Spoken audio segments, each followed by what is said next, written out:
Today, I'm delighted to welcome Keith Sonderling, Commissioner of the United States Equal Employment Opportunity Commission, to the Digital HR Leaders podcast. Welcome to the show. We finally managed to get this podcast recorded.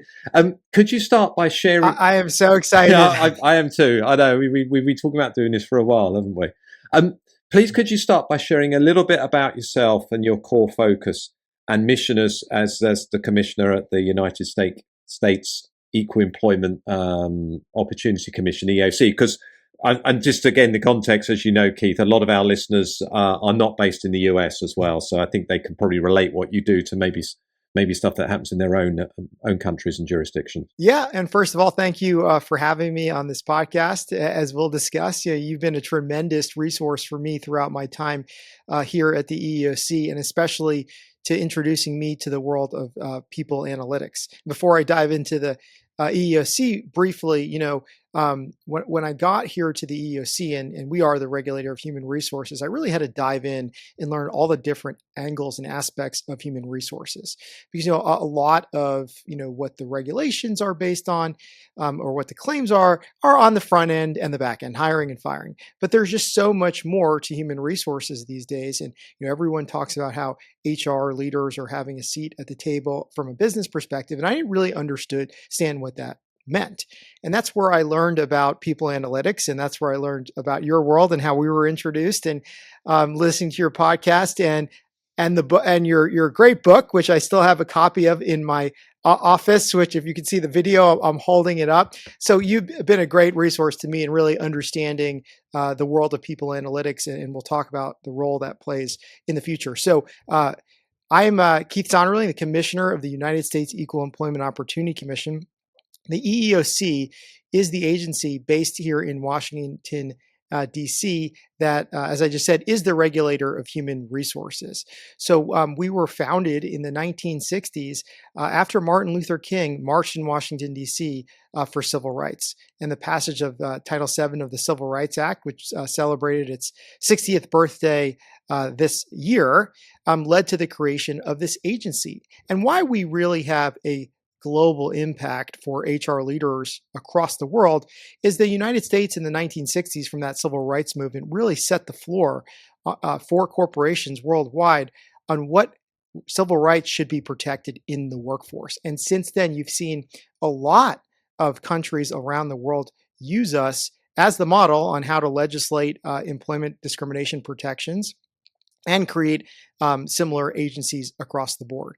So our mission is to prevent and remedy employment discrimination and promote equal employment opportunity for all in the workplace. So breaking that down, the prevent part in the United States is really what we're known for. We are a civil law enforcement agencies. So most HR leaders' experience with the EEOC, frankly, hasn't been that great, because if the EEOC is there, something has happened. Employees have filed a federal action, against that corporation, saying that they were discriminated or there was some unequal treatment within the workforce. But we also have a really, also an important mission to remedy discrimination before it ever occurs, and promoting equal employment opportunity. And that's where I look at our mission and say, we're more like HR departments than we're not.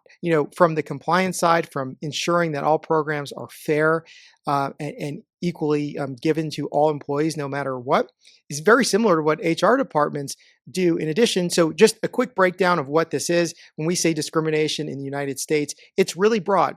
It's A to Z of the employment relationship, from employment advertising to job descriptions, to hiring, to promotion, to wages, to trainings and benefits, to even where you sit in the workplace. All of those have to be done without being discriminated against, for instance, age, race, sex, national origin, color, disability, sexual orientation.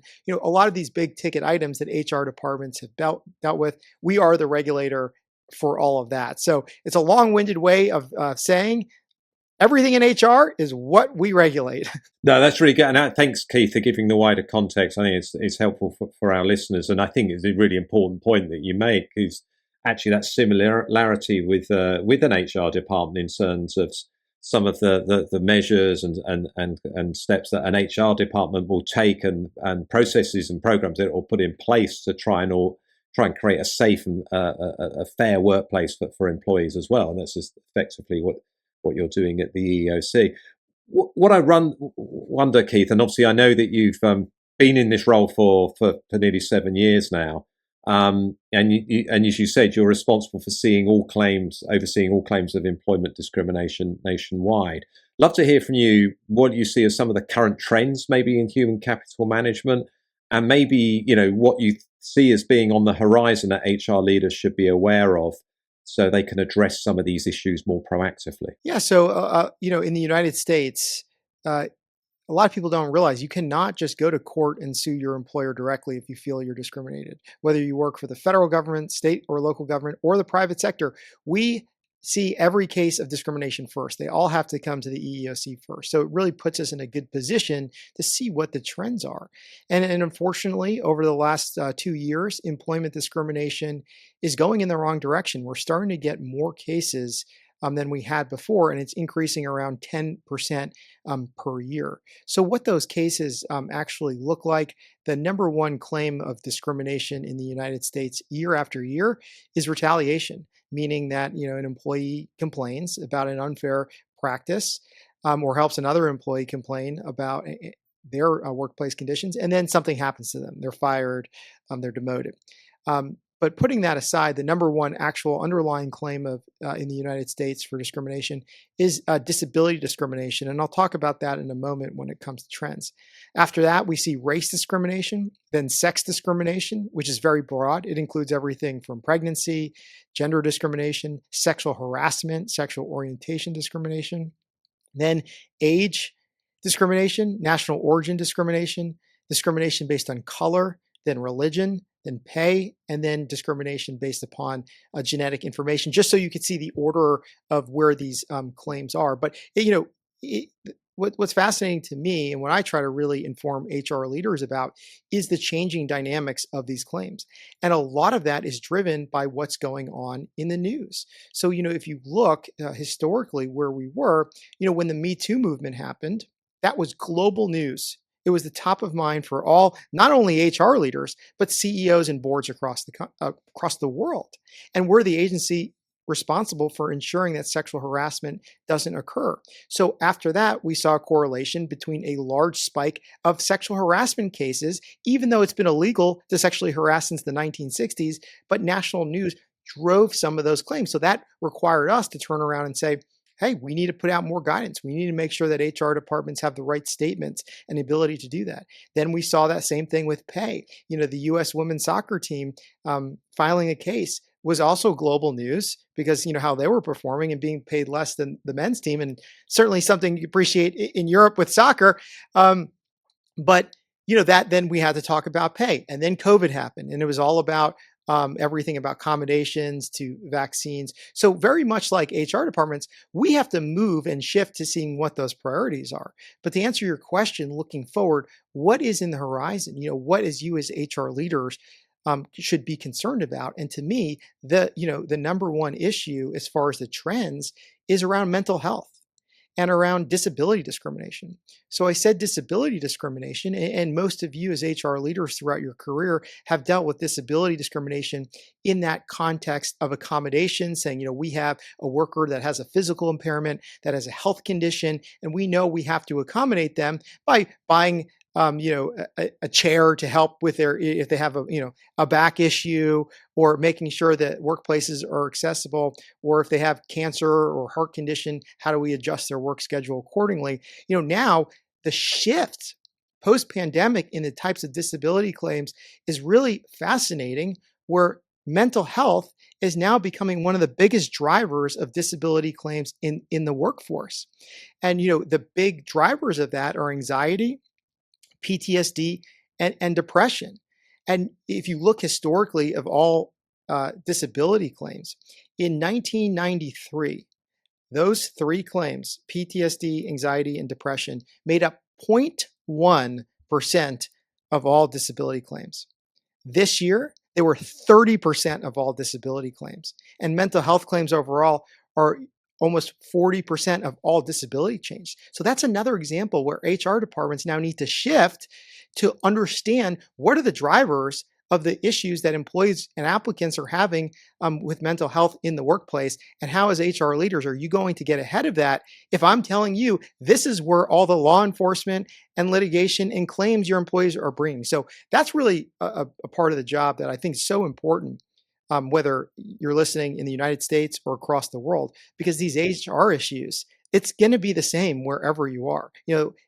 With this global economy, um, HR departments, no matter where you are, have to prepare for these issues.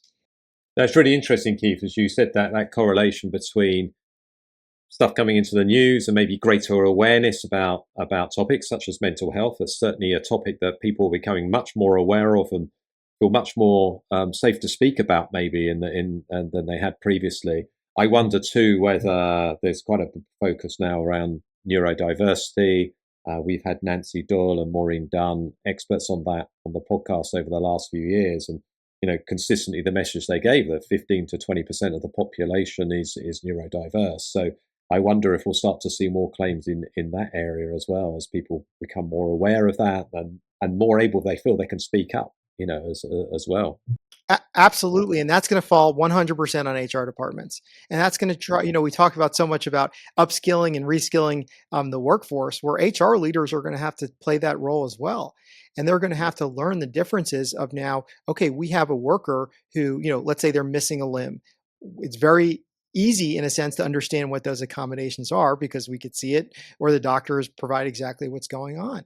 But when it comes to employees' mental health, each claim is going to be different, and each analysis that has to be done to see what that accommodation is, if the employee can actually do the essential functions of their job with that accommodation, is really going to be so individualized and so much work for HR departments. Because, David, you and I can be both diagnosed with anxiety, and but the ability for us to perform our jobs, the accommodation we may need is completely different.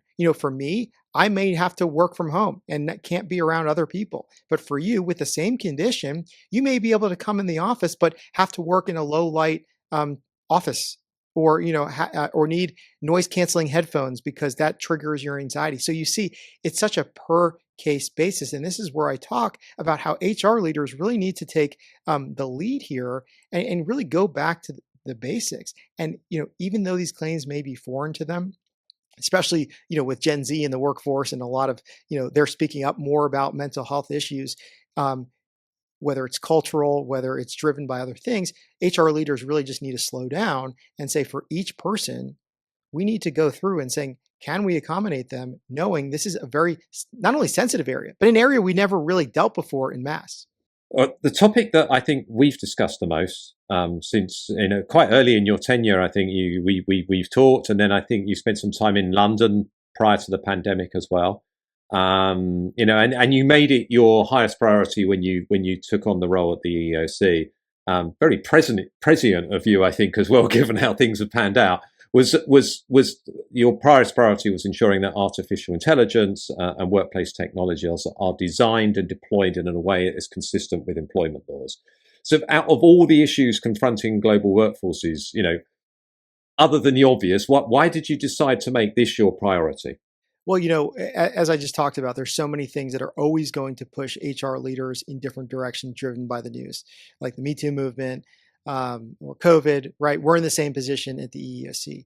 So I really wanted to be proactive. And I said, what is the next biggest issue that is going to impact HR leaders, and how can we get ahead of it now? How do we prevent the next big disaster in HR? And I don't, it's the only way to say it, right? Because a lot of these things have led to significant discrimination over the years. And how do we prevent that now? So, when I first, started looking at this, I started talking to chief human resources officers, to general counsels, trade associations, saying, what is the biggest issue coming down in HR? And a lot of them said artificial intelligence in the workplace. And like many, I had no idea what that meant. I just immediately went to this vision of robot armies displacing human workers. Because if you remember, a lot of the initial buzz around technology in HR was going to be, okay, how do we replace some workers with actual robots? And that was limited to certain industries, such as manufacturing or logistics. And so at the EEOC, we regulate every industry. So I need something a little more impactful from that. And that's when, I started digging in what it actually really meant. And that's when I found that there's AI being used to actually make employment decisions, to actually do the work that HR leaders have been doing their entire career. And it was vast. There's literally AI software out there, and this is years ago, from A to Z of the employment relationship, from drafting a job description to advertising the job description, to seeking candidates, to reviewing the resumes, to completely conducting the interview, to determining who would get a job offer and where and at what compensation. Then when you actually got into the workforce, there's AI that would tell you what your job is, to tell you how much you had to produce that day. There's AI that would do your performance review.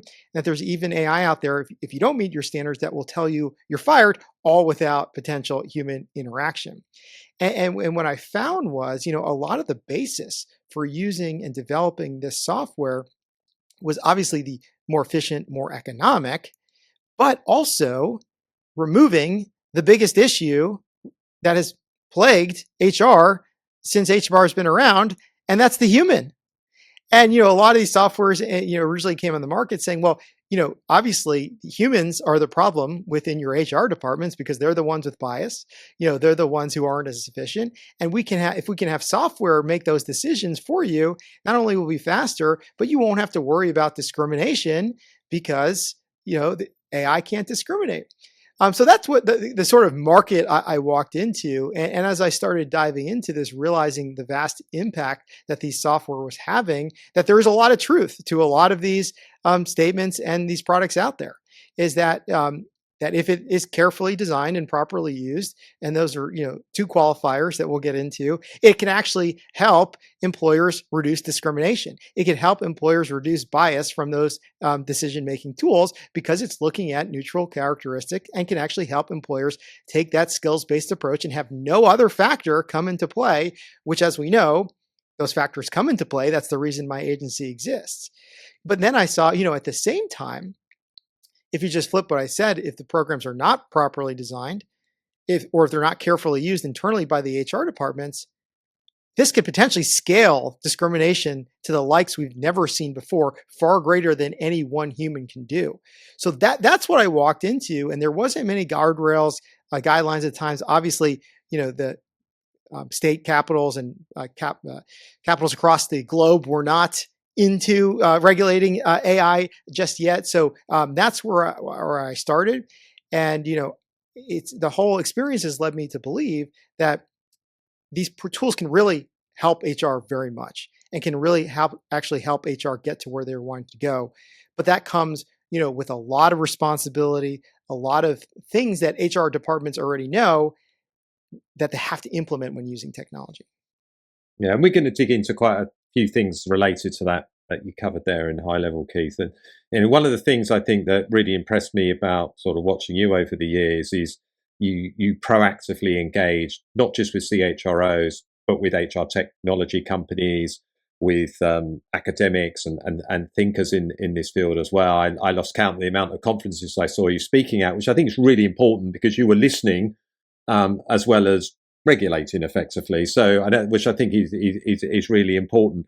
I'd love to get your sort of take on, from an HR technology vendor perspective, how do those vendors ensure proper design to create products that remove human bias based on all the conversations that you've had over the last 7 years? Yeah, and that was very important for me to do. That's how you and I met. I really was, to regulate properly in this area, to understand these products, you really have to get in the mindset of not only of the entrepreneurs who are developing them and want to put them to the market, but also the buyers as well. Those people in talent acquisition, those people who are in these HR positions that are going to be using this to see, what the challenges they face in developing the products and the challenges that the buyers face as well. So that's why that was really important to do that. So, throughout this experience, I've really become a believer in the technology. Believe it or not, I think that this is, it's no longer a question if you are in HR, are you going to use AI within HR? The question that I flipped and really is the most important one is how are you going to use it? Which vendor you're going to use? How and why are you going to select them? And how are you going to make sure when you implement it within your organization, or if you build it yourself within your own organization, which I know you've discussed about building things internally instead of buying it, it's going to be the same equation. How are you going to use it? What purpose are you going to use it for? How are you going to comply with your own longstanding business principles within your organization? And more importantly, how are you going to comply with longstanding civil rights laws? Because at the end of the day, I like to remind everyone, and I think this really has gotten lost with the amount of technology out there. AI cannot create a new employment decision you're already not making in your organization, right? There's only a finite amount of employment decisions: hiring, firing, promotion, demotion, transfer, wages, training, benefits. You know all of them. So what these softwares are promising to do, obviously, is come in and do it better with that bias. So how do we get there? And I think it's important to understand the law on this. And I don't want to sound like a boring lawyer here, which of course I am at my core. But it's really important for HR leaders to understand the frameworks of how things can go wrong.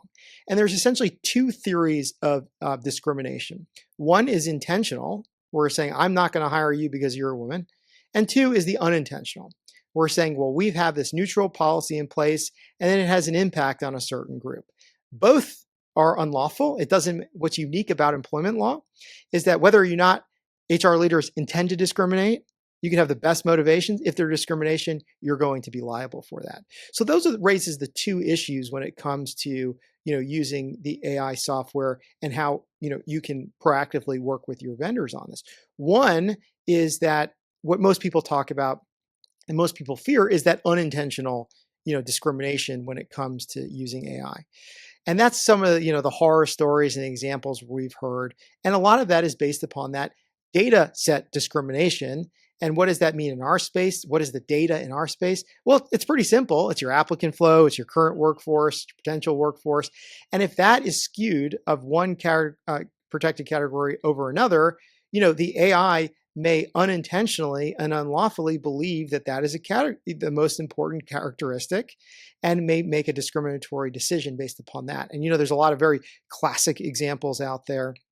One where one job position, the vast majority of applicants were men, so any female in that position was automatically given the lowest score if you had a female sounding name, if you went to a women's college, and that wasn't because the AI was misogynistic and wanted to discriminate. It was a function of what was being fed to it in the first place. So in that case, the algorithm wasn't sophisticated enough to say, well, even if we have so many men, there must be some underlying skill there that the men have that are making them qualified for this job.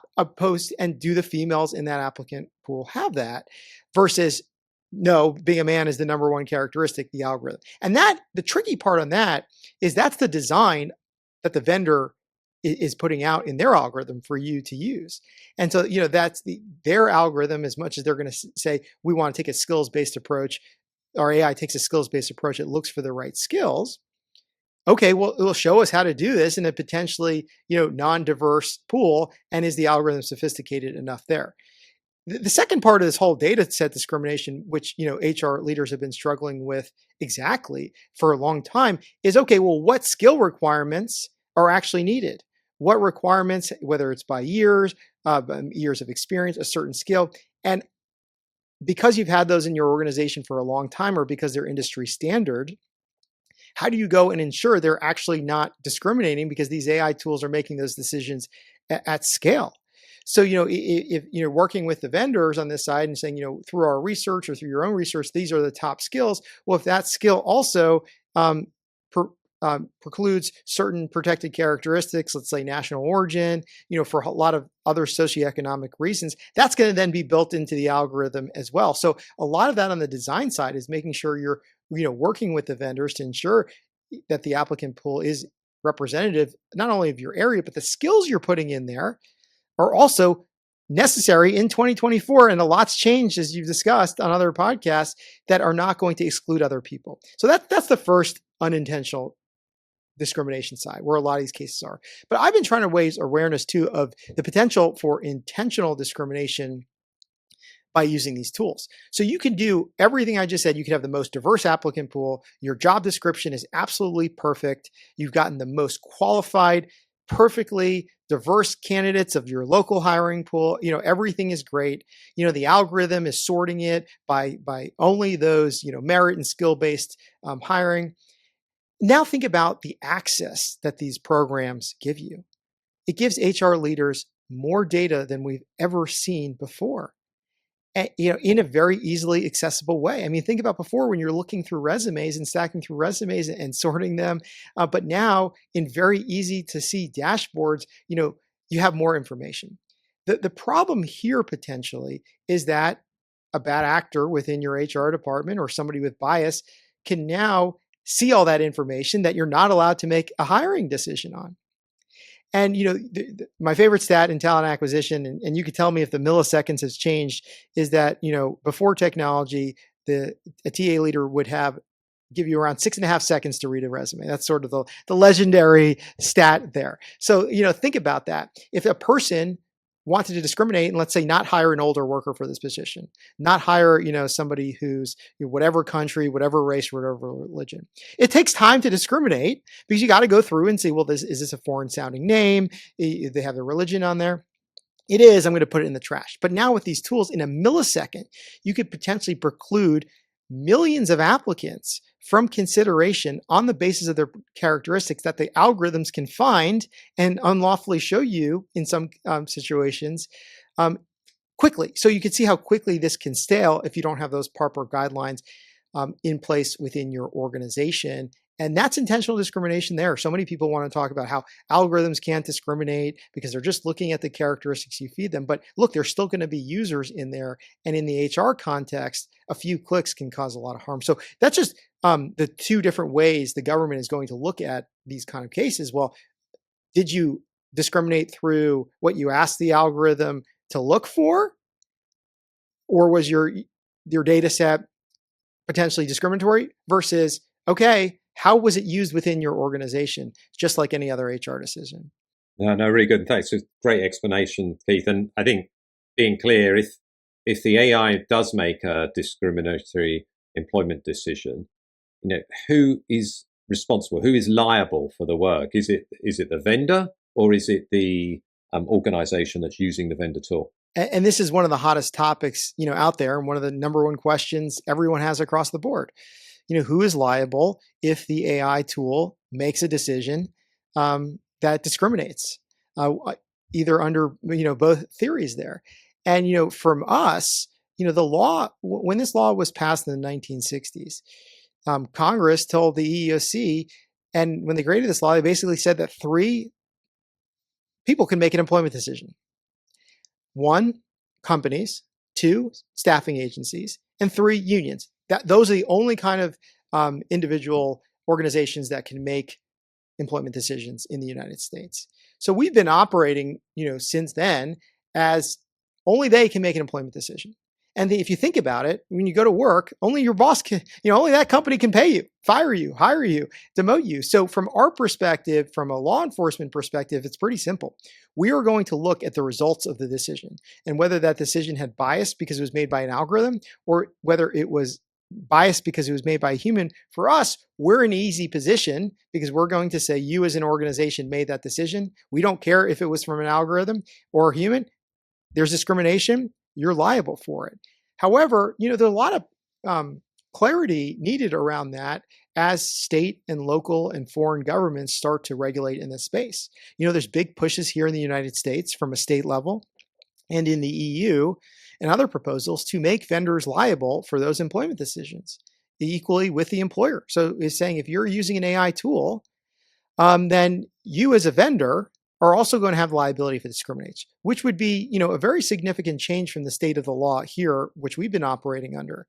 And, knowing though that the employer is going to be liable for using their tools, that's where really the vendors also have to make tools that are going to comply with the laws or no one will buy them, right? And that's where the tricky part is between the HR buyer and the vendor is saying, what access to the algorithm, what access to the information are you going to allow us? Because as a lot of these interviewing tools or assessment tools or resume reviewing tools get routed to the vendor and then come back to the employer after their algorithms going in there. So that's why we're seeing a lot of discussions before purchasing these products of from the employer side saying, vendor, how are you going to ensure that these algorithms that you're selling us are doing exactly what they're saying they're going to do, not in the aggregate, not in a test you've done to show that your product doesn't discriminate, and most vendors do that. But how is it going to work on this job description in this part of the country,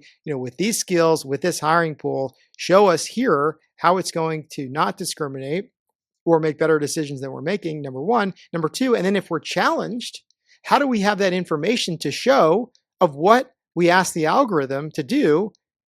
And because you want to be able to show you only asked for these skills, these were the skills necessary based upon our business judgment, based upon the industry, and that your algorithm only looked at those when that's proprietary to them.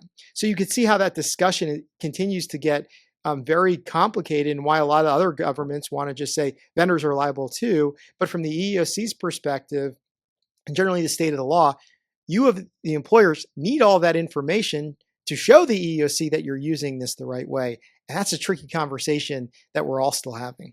Yeah. And I suppose, to my untrained legal mind, if you make both responsible, both the employer and the HR technology vendor, then you would think that offers the best opportunity to minimize the amount of discriminatory bias that could go on, because then they're both vested in the outcome that's the case. So, but yeah, sorry, you want to say something on that, Keith, and then we'll talk a little bit about regulation.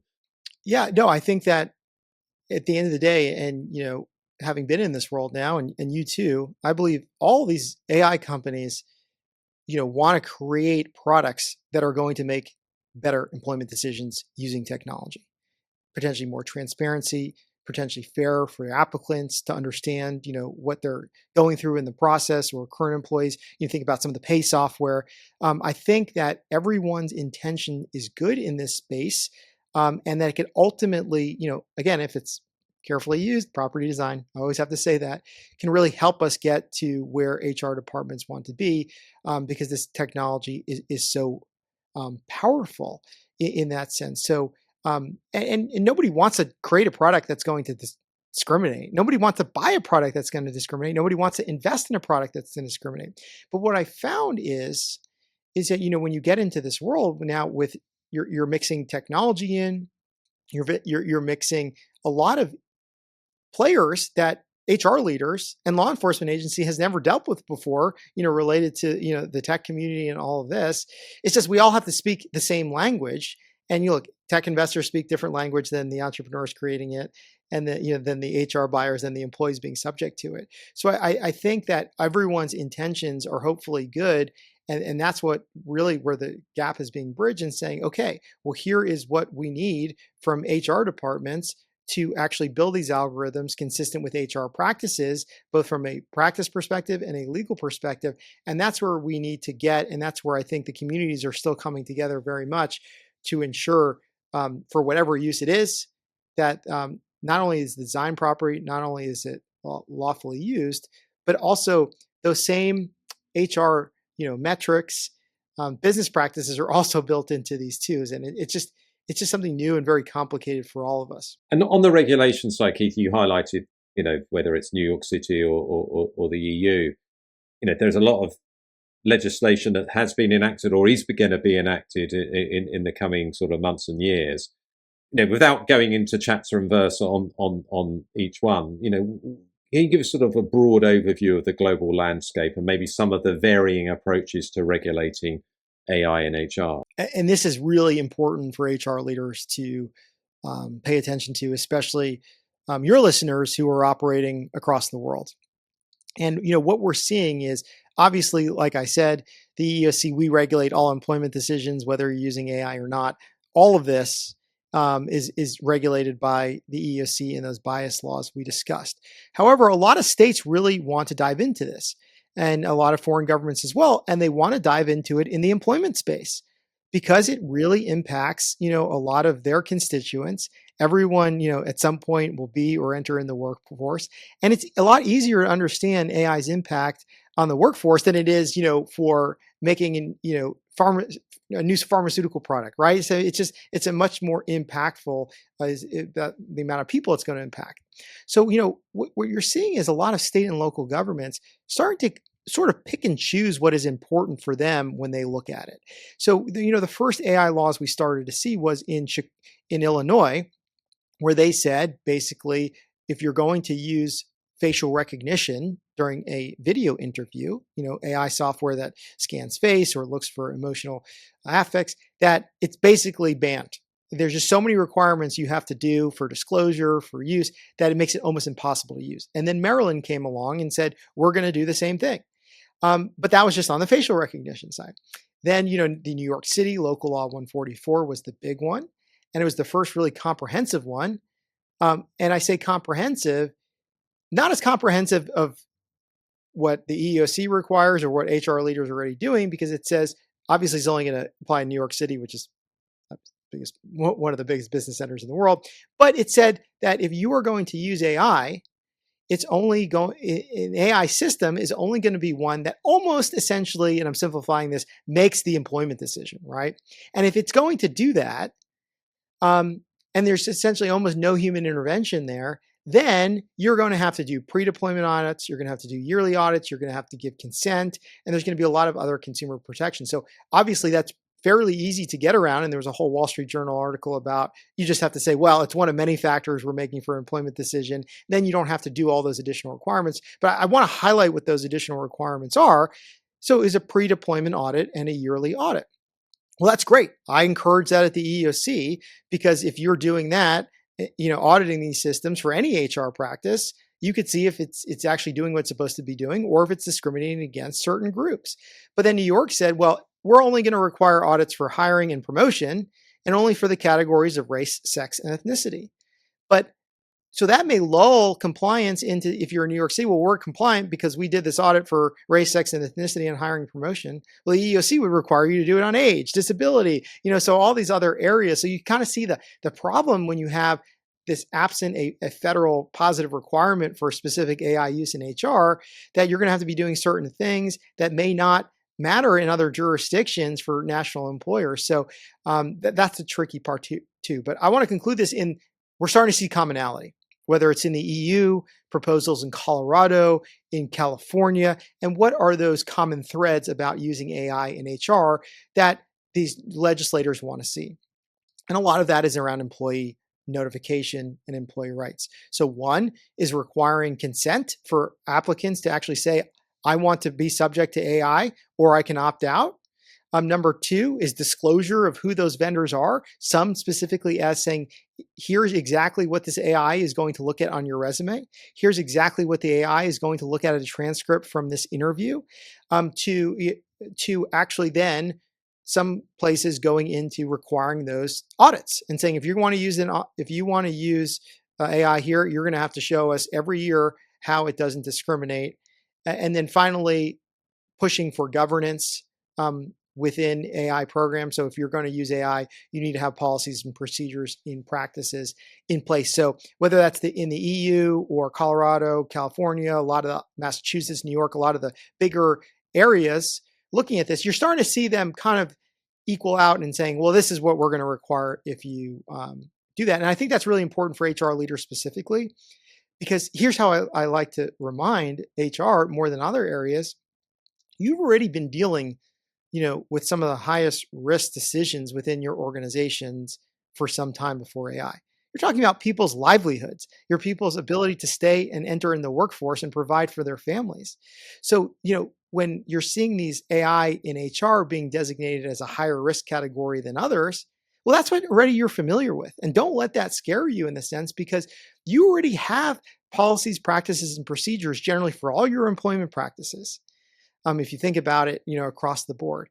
And that should be familiar to you. And you could be, and I talk about all the time how CHROs can really be the leader in AI governance broadly and in this area, is because you already have policies, and now you can amend and add to those policies that you already have your humans making adding that AI component to, and then you could help other parts of your organizations who are also struggling with AI governance model what you've done in HR because you've been doing that since the beginning. So, there's just so much confusion, but at the end of the day, and I know I sound repetitive, the AI is just helping you or making an employment decision. And you're already doing that. And you've done that your entire career based upon metrics and not wanting to discriminate. So you can't lose sight of that. And as you said quite rightly at our Insight 222 peer meeting in Minneapolis recently, where you kindly spent some time with some of our clients there, these laws are in place. The laws around bias and discrimination are actually in place, and they've been there since certainly from the US perspective, they've been there since the 60s. They've not changed. So you just need to make sure, follow them as you've been following those for the last sort of 60 years or so. And you're 100% right. And I argue sometimes too, using AI can make that potentially easier for you and more transparent for you. There's so much fear, especially outside of HR, within legal departments and data departments, of this having all this additional information, having the risk and liability related to all of this new information that these AI and HR tools are going to generate for your organization. But I tried to flip that, and I say, well, if you are faced with a law enforcement action related to your HR practices, what do you have now? A lot of times you have to look, when you're being accused of making a discriminatory hire, you have to go back and you have to interview the hiring manager, you have to interview the recruiter, everyone involved in making that decision or not making that decision. And basically, nobody ever admits that, oh yeah, we didn't hire that person because they were disabled. We didn't hire that person because they're old, right? So it's very hard to not only prove employment discrimination, but disprove employment discrimination for HR departments for a long time. But using AI, again, with all the guardrails, with the right vendors, making those right decisions, you potentially now have a contemporaneous documentation of exactly what you were looking for and exactly the skills and qualifications for that specific job you asked the algorithm to look at, and have the real-time results to show that your algorithm only looked at these qualifications, and these were the qualifications necessary, and here's why these candidates were selected, and then here's why ultimately this candidate was selected over the other, with a documentation that shows no bias was ever in place. Because before, you talk about the black box of the algorithms and a lot of fear around that. What about the black box of the human brain? That's what we've been dealing with, in trying to show there was discrimination or not. And that's very hard to solve and understand, where if AI is used transparently and done in the right manner, you have an indisputable record of what went into there for your business. And I think people need to start looking at it that way, because that actually gets us to much more fair and transparent hiring. Lots of regulation, Keith. What would just thinking about our listeners, HR professionals, HR leaders, maybe some HR technology vendors listening as well. What can they do to keep up with the ever-changing regulatory AI landscape? So what sort of tips or guidance would you give around that? Well, I think it's going to start level out. I think from a federal level, as you know, in Washington, D.C., it's not very often new laws get passed. And, if you look at a lot of the interest in DC around generative AI, a lot of it was around, copyright material or, artistic work. So I do think a lot of this is going to be done at the state levels. And, that's just really important to pay attention where you operate. But look, HR leaders just went through this. And let me tell you exactly how they went through it and how they're prepared. So you think about pay transparency laws, right? I know there's so much focus around that, especially after the pay equity. Colorado, in the United States was one of the first states to say that in your employment advertisements in this state, you have to disclose the salary range. And then, other big states like California, Washington came out later and said, yeah, you have to do that here too. So as HR departments operating at a multi-state or even global level, it's not easy to make changes in very specific areas, saying, oh, we're only going to allow job description have pay in these couple states, but then we have to design a whole nother system. So the reality of what's likely going to happen here is just like what you went through in paid transparency, and saying, well, we have to make a business decision. Because these 10 states that happen to be some of the largest in the United States require us to disclose the pay, we're going to just have to do it everywhere in the United States. And if we have to do it everywhere in the United States, absent it being illegal in certain countries, we're just going to have to do it worldwide. And that's the effect that it had in pay transparency. And if you, I guarantee you, most of the listeners of this podcast have had to deal with this pay transparency and just said it's just too hard to do it separately. We're going to make this our global standard.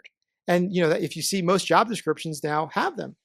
So I think that's what's going to happen with AI too, as some of these larger states, mainly California, start pushing through not only the liability side with the vendor, but also some of these consent and disclosure requirements. I think it's going to get a lot easier, and I think it's going to nationalize or even globalize some of these potential changes, and it won't be as complicated. But that's what I keep trying to remind HR leaders. It's different. It's technology. We may not understand it as much because we're not technologists, but the core of it is still related to your HR practices, and you just went through it with pay transparency. And I suppose that leads on to the next couple of questions around governance. So, firstly, how do we reach a global consensus on standards, ethics, laws, or governance for using AI in the workplace? It's tough, but I think if you look at what's happening in the workplace and the amount of interest in AI, not only from the job displacement side, you're seeing a lot of commonality. You're seeing, global organizations that impact workers in every single country in the world come together, whether it's, United Nations, OECD, the World Economic Forum, a lot of these, intergovernmental and governmental organizations coming out and saying like, look, these AI products, doesn't matter where they're being designed. It doesn't matter what country of jurisdiction they're being built at. They're going to be deployed in every country in the world. They're going to impact every worker, on the planet, which is far different than any other kind of technology in the HR space, we've ever seen. Because, think about a global organization. They're going to buy, think about it like, a hiring assessment tool. Likely that's going to be, deployed to their entire workforce. And they're not going to have different tools in different countries, right? So I say that I think we're getting close. There's some potential proposed standards. Again, governments, whether it's the United States and or the UK with the AI summit they had there, or in the EU, all these task force. I think we understand, because this technology in HR, in AI, is industry agnostic, that there has to be some sort of acceptable global standard. And let me tell you, really where that's leading to where we started this podcast. Okay, so if we're going to require these standards in HR and AI across the world, or say these are your best practices in doing an AI employment audit to make sure it's not discriminating, well, what is the standard for that? How do we actually do the underlying testing? And when you look at that, well, how do you test for employment discrimination to see if there's disparate impact in a neutral tool? And it's the way that you do it. If you're doing any other kind of employment assessment, like, this gets into the industrial and organizational assessment field. And, those standards for auditing employment tests come from the EEOC's 1978 guidelines, right? So even when you're seeing all these, countries come together and say, yes, we need these audits. Well, how do you do an audit? We don't know. Well, yeah, you do. It's the same type of audit you'd be doing if you had an employment test or assessment or qualifications based upon, a pen and a piece of paper. So, as it gets more and more complicated, again, I just like to make it boring. Well, okay, it's going back to those same practices, and that is not changing. So that's where I think a lot of this is going to go. And, I think, again, just to sort of add to that, I know you've been a strong opponent for self-governance in this space. Maybe you could sort of share a few words around that as well. Absolutely. And this is, I think how you can use these programs now without the fear, and how you can actually implement them. Because, you've gotten into it in other specific use cases. This is really transformative technology for HR departments. So how do you use it now, knowing there's a changing regulatory environment? And that's self-governance. And that's just taking it on yourself. Don't wait for the EEOC to show up. Don't wait for, California to tell you, or New York to tell you to do an audit. It's saying, ensuring that you have the proper questions and documentations in line when you're working with these vendors. And there's a lot of resources out there that are providing these for free right now. And, when you're dealing with this, document, why you're picking this vendor, and what exactly, you're going to use it for within your organization. before you ever implement it. And then before getting into specifics, I want everyone to take a step back. And again, my same theme here, if you know how to do this, is let's go back to the Me Too movement for a minute. When the Me Too movement happened, HR leaders had to help their boards, their CEOs make statements across the board of saying how we will not put up for sexual harassment in this organization. If you sexually harass, we don't care if you're the CEO or the highest producing person who's been here 30 years, you will be fired. And they set the culture within their organization from the very top, both internally and to the consumers. And that's now what needs to happen with AI in the macro. And, from the board, from the C-suite, your leaders need to come out and say, we're going to use AI responsibly within this organization. And here's the principles that we're going to use it, whether it's fair, transparent, whether we're going to do testing. And there's a lot of free examples out there. If you look at some of the big tech companies, or even the White House, they've put out their own ethical principle standards. If you look at Microsoft, Workday, Salesforce, Amazon, on their websites, you can see here's our principles of using AI. So they're out there. The White House has put out what the standards for the government should be. There's enough free resources where you can then implement it at the macro. And then in the micro level within the HR departments, it's going through what I said before, saying here's how we're using AI in HR. Here's our existing practices. If you would use, sexually harass somebody, you will be fired. If you misuse the AI in that example I gave you before, that is not only allowed and not why we, bought it and working with the vendor on those guardrails, but you will be fired just as if you sexually harass somebody, right? And then the other part of self-governance is the testing. And this is what really I encourage. We've put up guidance on how to do some of this testing on our website about saying that if you're going to use AI, you have the unique chance now to deploy these programs and test it to see if it's doing what it's supposed to do, to see if it's going to get you better candidates for a role, to see if it's going to allow you to only hire based upon this most important skill and no other factor in real time before ever allowing it to make a decision on someone's livelihood. And you can test and retrain and go back and change all the metrics to see how it can be used in the most least discriminatory fashion before it goes live. And that's a unique area we're dealing with now, because if you think about other employment major changes saying, okay, we're going to, now change the workforce of who gets these upskilling opportunities or, and what those are. And then if it has a discriminatory impact, we don't see that till later. But now in real time with these AI tools, we can audit it and test it and prevent discrimination from ever occurring. So that's the key on self-governance is if you prevent discrimination from occurring, even if there is some discrimination, which at some point is inevitable, you've done so much in good faith to prevent further discrimination, which again is the fear of these tools at scale, that you're just going to be in such a better position that you could sleep at night knowing you have that documentation, knowing you have the policies, and you're just not buying this off the rack like in some cases you are for other software because you're dealing with people. So that's really my plea on self-governance. I've written about this. I didn't want the lack of regulatory framework to prevent people from actually using this and benefiting their workers. So that's why I've been very strong on that, just saying, do it now. And I should have actually prefaced that question by saying a strong proponent of self-governance, not a strong opponent of. So apologies for that. And thank you for not missing a beat and getting. No, and you've actually, some of the papers I've discussed about self-governance, you've linked in your monthly newsletter. Yeah. So it's out there, the resources are all out there, and you do a good job of keeping up with what other companies are doing in this space too. So we're just getting to the point where you can't just bury your head in the sand and say, oh, well, it's too complicated. We don't have the resources within our organizations to make AI policies. It's all over the internet.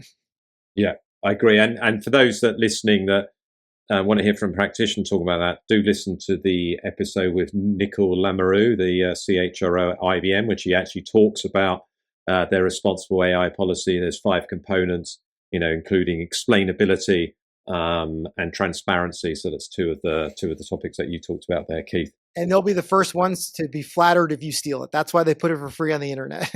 They don't hide it all. Even IBM, their policies, their ethical policies, all available, no paywall. Yeah, the whole world can see it, which is good. It's good, as you said, because it's you can steal away. I think they're happy for you to do that.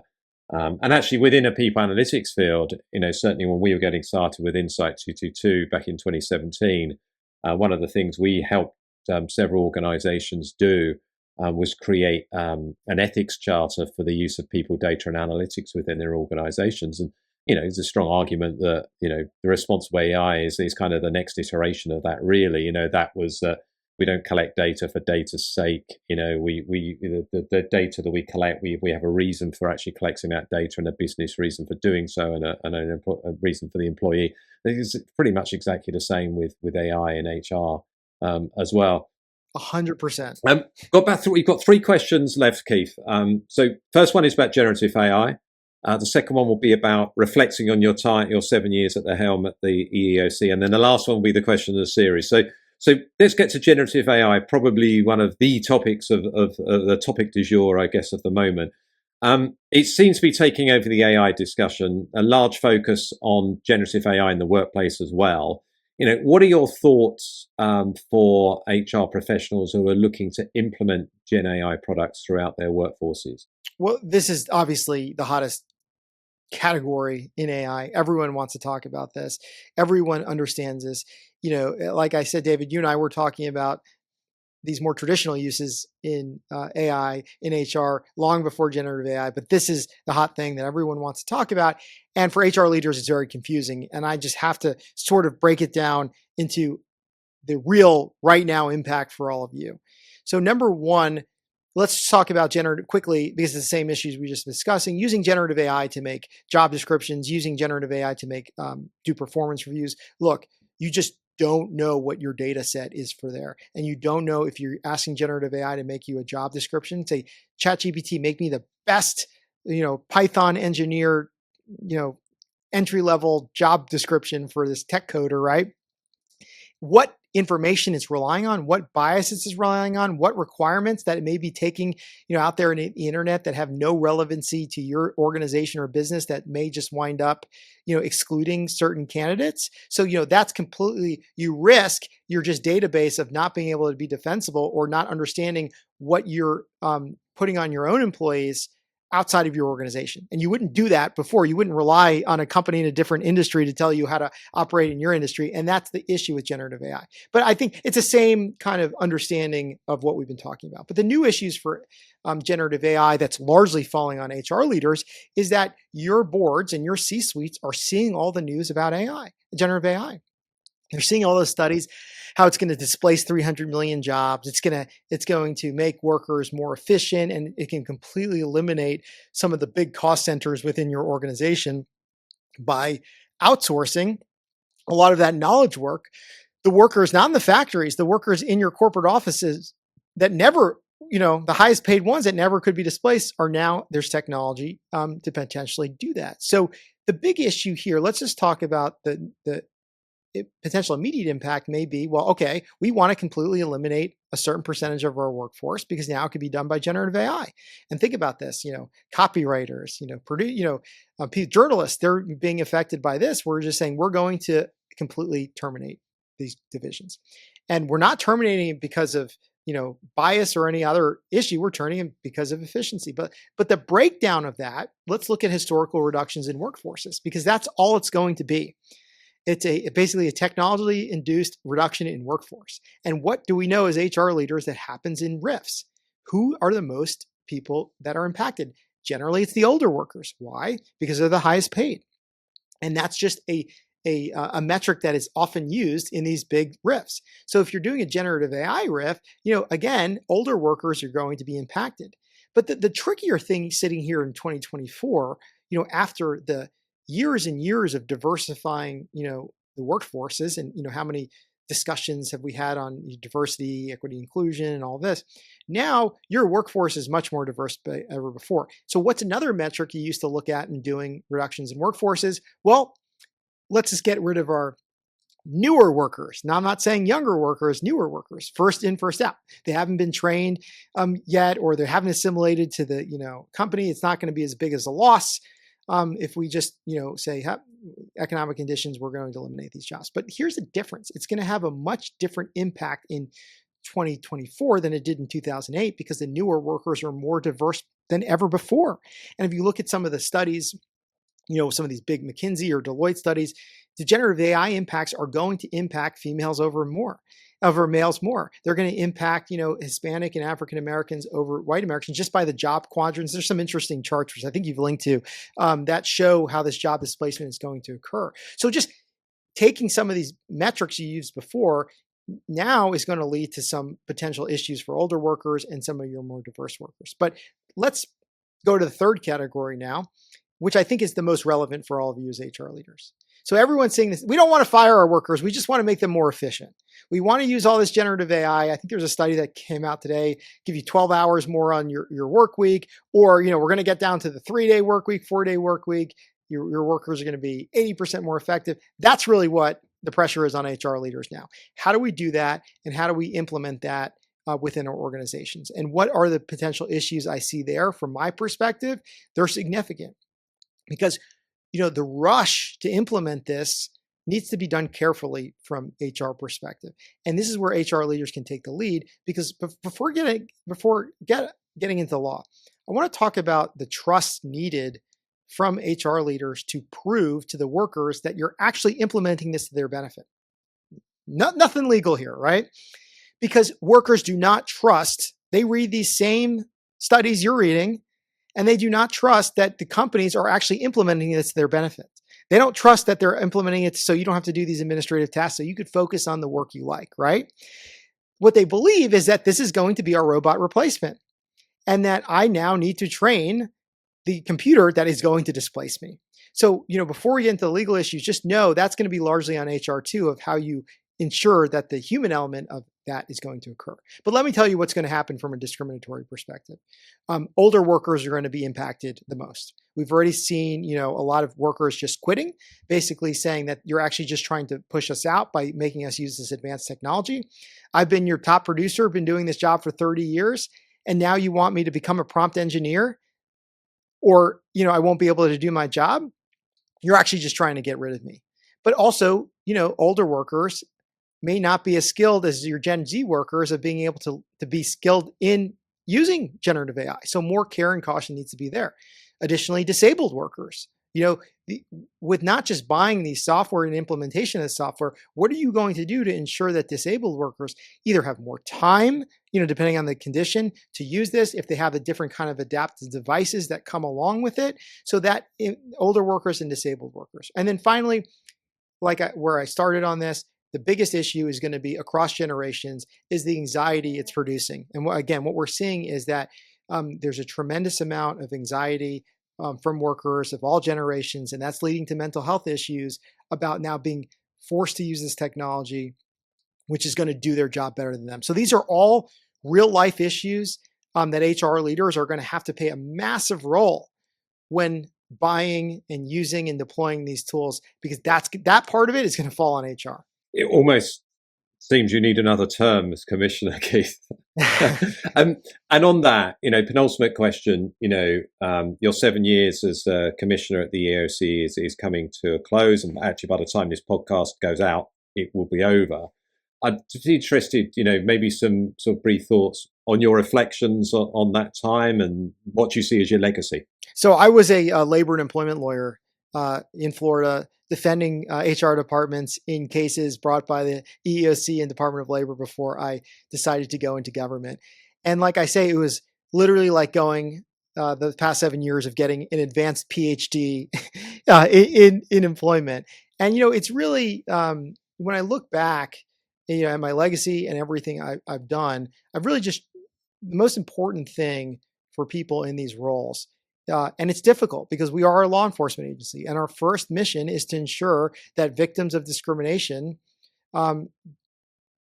get their remuneration, whatever that may be. But also, I've just tried to flip the script and saying, well, how do we just prevent that? Instead of just focusing on law enforcement and so much of how HR compliance was done after the fact, after a big litigation, after a big enforcement action, how can we give everyone the tools they need? And that's the employers, and employers who know what their obligations are to their employees and have, the guidance and the tools to be able to comply with the law, that will prevent discrimination. But I also thought too, how do we educate employees of what their rights are? And that thought shouldn't be controversial to businesses and HR leaders either, because a well-educated employee that knows their rights is more likely to come forward and complain and give you the chance to fix it than hearing from the outside from a lawyer or somebody else that the company has wronged them. So I think it's a twofold approach, to compliance. And I say that too, as it to this audience as HR leaders. I think you're in a similar role too. It's a lot of it when you're on the HR side, it's like, well, maybe we don't want our employees to know what's really going on. But the more transparency you have, the more you build that trust. And that's what I've tried to do here. The more guidance on both sides we can do, the more we can focus on compliance, the less law enforcement will come from them and discrimination won't happen. So I look back at that as my legacy, and one something that I was able to do coming in from a perspective of having defended HR departments and knowing that 99.9% of HR leaders do not want to discriminate. They do not want to do bad things to their workforce. So changing that perception, has been important to me. Well, I think your legacy is the body of your work, Keith. It's been fantastic. So this could be the last question that you answer as commissioner in a podcast. So this is the question we're asking everyone on this series, and I'd be interested on this because I think this is probably something you've come across in all those conversations that you've been having with CHROs and vendors over the years. How can organizations leverage skills intelligence to make more informed decisions? I'm going to really give you a very simple response. And I'm saying, this skills intelligence, this skills requirement, this really understanding what skills are in the workplace, that is how you've been forced to make employment decisions since civil rights laws came in effect into the 1960s. And I really think we lost that. Okay, because the law requires you to make not a good, necessarily a good or bad decision, but a lawful decision. And what is a lawful decision? Does the person have the qualifications for that job? And are no protected factors such as race, age, sex, etc., playing into that role? So I just like to go back to the basics and saying that's how employment law was based, and that's how employment law was designed to make a skills-based approach to hiring and nothing else, right? So I think that's really important that we keep in mind too, that the focus now on skills, I actually think, with your work and others, I actually think is going to help us get to the missions of these laws, because, we talk about, like in pay. Well, why are there these huge discrepancies, we see in all those pay charts for pay and equity? Or why have certain individuals not been able to ever get these jobs, right, based upon their national origin race? Well, a lot of that is, okay, well, what is the actual skill? And what is the more deep-rooted issue here of why these candidates or why these employees don't have skills? And for large organizations, with the amount of, skilling technology out there, with the employee learning, not to get into a different world, it's no longer, excuse saying, well, we need to require this skill, and if this group doesn't have it, then they're just never going to get in the workforce, and that's lawful. Well, to an extent it is, but now that you have this information and technology is driving not only to help you find this information, but then go skill on them, I think actually potentially lowering some of those skill requirements and then teaching them faster, more efficiently, and better to your organization's culture yourself is the way to actually diversify, these work pools, is the way to close the pay gap by just saying, oh no, men and women are making less. We don't know what to do about it. Okay, well, how do we then identify that skill that is going to, make that equal? And I think that's really where a lot of the focus needs to be on how we think about skills leading into diversity. Keith, that's a great way to end our conversation. Thank you so much for sharing your time and expertise with listeners of the Digital HR Leaders podcast. How can people stay in touch with you, and how can people learn more about the work at the EEOC? So I'm always available on LinkedIn. Feel free to reach out to me. The EEOC, EEOC.gov, EEOC.gov/AI is where our resources are. But I really just want to point to, for HR leaders around the world, to use this as a website. Whatever, issues you're thinking of, whatever, compliance challenges you have, we have guidelines out there. So, we talked about some of these mental health accommodations. We have a list of, and website resources in the government that you can type in the name of the diagnosis for that mental health condition and give you a list of approved accommodations that you can deal with. When we talk about some of the issues that happened during COVID with religious vaccinations, a lot of people didn't know in HR, what questions can we ask or not ask? The EEOC, we have on our website questions that you are allowed to ask and the questions that we ask our own employees. So there's just tremendous amount of resources out there. So, look to our website first, and you'll really find a lot of these complicated questions we have answers to. Keith, thank you very much. I look forward to learning what you do next in due course, and hope to see you again soon. Thank you. Thank you for having me. In this series, we will be speaking to a range of senior leaders who are pushing a data-driven and digital HR agenda. Make sure that you subscribe via your podcast app of choice and also via our YouTube channel for free and regular interviews with the digital HR leaders of the future.